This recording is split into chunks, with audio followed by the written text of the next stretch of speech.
അരയ്ക്ക് താഴെ സ്വർണം അണിയാമോ? യഥാർത്ഥ കാരണം ഇത്. ഇന്നത്തെ കാലത്ത് ആഭരണങ്ങൾ ധരിക്കുന്നത് ആഡംബരത്തിൻ്റെ മാത്രം ഭാഗമായല്ല, കുടുംബ ബന്ധങ്ങളുടെ മൂല്യവും ഇതിലൂടെ കാണാം. ചിലർ വിശ്വാസങ്ങൾക്കനുസരിച്ചും ബന്ധങ്ങൾ ഓർത്തും ആഭരണങ്ങൾ അണിയാറുണ്ട്.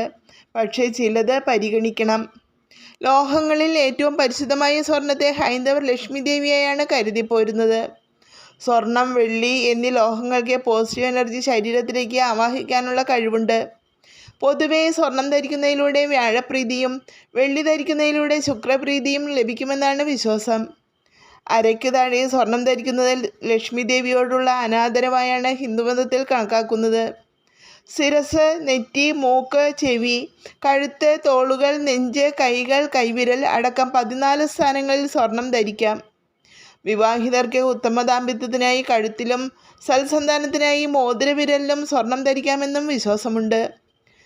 സ്ത്രീകൾ കാലിലെ നടുവിരലിൽ വെള്ളിമിഞ്ചി അണിയുന്നത് ഗർഭപാത്രത്തിൻ്റെ ആരോഗ്യത്തിന് ഉത്തമമാണ്. കാലിൽ സ്വർണം അണിയാറില്ല.